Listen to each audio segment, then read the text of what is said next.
नमस्कार दोस्तों, स्वागत है आप सभी का super coaching IAS by text book में। दोस्तों, नेपाल में 10 दिन में चुनाव होने वाले हैं और चुनाव के 10 दिन पहले नेपाल आर्मी ने एक डिस्क्वालिफाइड चाइनीज कंपनी को, वो कंपनी जिसको टेंडर प्रोसेस से ही डिस्क्वालिफाई कर दिया गया था, उसको बैकडोर टेंडर दे दिया है। और ये भी उस इलाके में रोड बनाने के लिए जो कि भारत के सीमा से लगा हुआ इलाका है। जी हाँ दोस्तों, नेपाल इंडिया बॉर्डर पर एक चाइनीज कंपनी रोड बनाने वाली है और यहाँ पे इंडियन कंपनी का जो प्रपोजल है, बहुत बड़ी कंपनी है इंडिया की, एफकॉन्स, जो कि शाहपुर जी पैलॉन जी पेरेंट कंपनी के अंदर आती है, उस कंपनी को अंतिम क्षण में अवैध रूप से रिजेक्ट किया गया है। तो अब यहां पर ये काफी इंटरेस्टिंग सा न्यूज बन रहा है जिसको आप देखिए कवर भी किया जा रहा है एंड इसी न्यूज के आधार पे आज मैं आपके साथ ये वीडियो साझा कर रहा हूं। तो न्यूज में क्या है दोस्तों, नेपाल आर्मी ने कॉन्ट्रैक्ट अवार्ड किया काठमांडू तेराई मधेश एक्सप्रेसवे का China first highway engineering company को। और ये तब हुआ है जब 10 दिन पहले चुनाव के उन्होंने ये कॉन्ट्रैक्ट दिया है और यहाँ पे एक इंडियन फर्म को साइड स्टेप किया गया है। इसमें कोई बुराई नहीं है, अगर वो इफेक्टिव है, अगर वो ज्यादा बेहतर बिड कर रहे हैं तो उनको मिलना चाहिए। लेकिन यहाँ पे जो बात आपको हैरत अंगेज कर सकती है या फिर शायद ना भी करे, आप कहें कि चाइनीज कंपनीज जहां पर इन्वॉल्व होती हैं वहां पर ये सारी चीजें देखने मिलती रहती हैं। तो जो ये China first highway engineering company है, इसको अर्लियर डिस्क्वालीफाई कर दिया गया था। कारण था कि इस कंपनी के पास कोई एक्सपर्टीज ही नहीं है, टेक्निकल एक्सपर्टीज की कमी है कि इस प्रकार के कॉम्प्लिकेटेड इंफ्रास्ट्रक्चर प्रोजेक्ट को वो अंजाम दे। तो यहाँ पे हम बात कर लेते हैं, जिस इंफ्रास्ट्रक्चर प्रोजेक्ट की बात हो रही है वो है काठमांडू तेराई मधेश एक्सप्रेसवे। दोस्तों, ये करीबन करीब आप देखें तो 72 किलोमीटर लंबा एक्सप्रेसवे का स्ट्रेच है। आप देख सकते हैं काफी फास्ट ट्रैक तरीके से इसको कंप्लीट करना है। डेडलाइन भी इसका तय है, 2024 तक इसको बनाना है।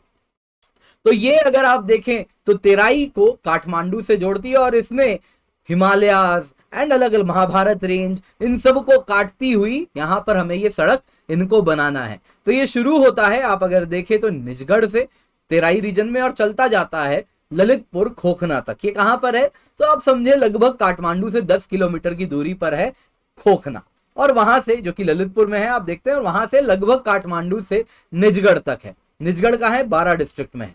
तो ये अब जो आप देख रहे हैं बड़ा डिस्ट्रिक्ट, ये बड़ा डिस्ट्रिक्ट अगर आप देखें तो ये रक्सौल जो कि बिहार में है उससे बस 50 किलोमीटर की दूरी पर है।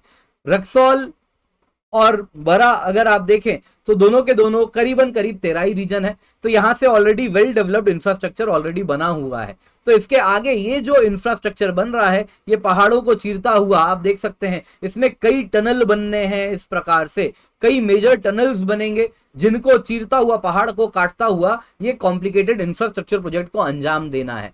तो यहां पर आपको कहना चाहूंगा ऑलरेडी इंडिया भी काफी ज्यादा इस इलाके में नेपाल के साथ डेवलपमेंटल प्रोजेक्ट्स आना चाह रहा है। काफी रेलवे लाइंस भी प्रपोज्ड हैं। रक्सौल की ही बात करें जो कि रक्सौल से काफी करीब है। निजगढ़ अगर आप देखें तो वहां से आप रक्सौल भी जा सकते हैं, वहां से वाराणसी के लिए भी रास्ते खुलते हैं।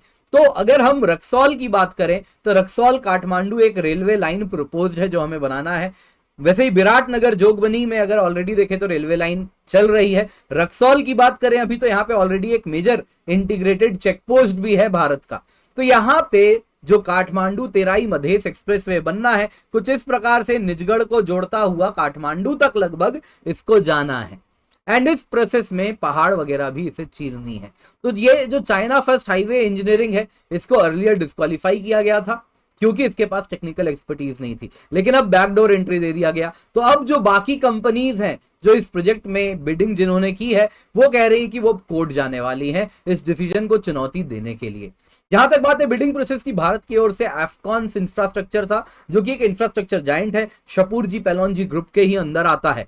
एंड इतना ही नहीं दोस्तों, यहाँ पे इंडिकेटर्स ये भी देखने मिल रहे हैं कि अब ये मैटर नेपाल के पीएम शेर बहादुर देउबा जी के पास भी लिया जाएगा, वहां तक भी पहुंचाया जाएगा और ऑलरेडी कोर्ट केस तो होना ही है क्योंकि जो बिडिंग प्रोसेस है वो ट्रांसपेरेंट नहीं है। और चाइनीज कंपनी को किस तरीके से अचानक से डिस्क्वालीफाइड कंपनी को प्रोजेक्ट दिया गया तो वो कैसे अचानक से बिडर हो गई, तो ये लैक ऑफ ट्रांसपेरेंसी है जो कि काफी आईब्रोज रेज कर रही है। जहां तक बात है इस इंफ्रास्ट्रक्चर प्रोजेक्ट की, काठमांडू तेराई मधेश एक्सप्रेसवे, इसको 2017 में स्टार्ट किया गया था। डेडलाइन है जुलाई 2024। तो यहां पे आपको कहना चाहूंगा 5 कंस्ट्रक्शन के पैकेजेस ऑलरेडी कंप्लीट है। अभी जो ये टेंडर जिसको मिलना था ये 6th पैकेज है, this is the final package जो आप देख रहे हो। 6th पैकेज के लिए यहां पर कंस्ट्रक्शन होना था जो कि अब चाइनीज कंपनी को मिल गया है, लेकिन देखना है कोर्ट में क्या होगा, वो आने वाले दिनों में ही पता चलेगा।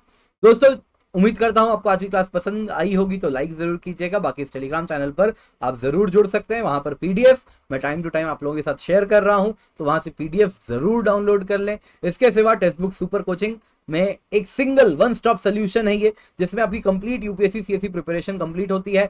जीएस कोर्सेज भी हैं, ऑप्शनल कोर्सेज भी मिलते हैं, सब्जेक्ट कोर्सेज भी हैं, सीसैट कोर्सेज भी हैं, और इन सभी की कीमत जो है केवल 26,999 रुपए है। ये अगर आप ऑफलाइन में जाएंगे तो 2 लाख से ज्यादा कीमत अदा करेंगे।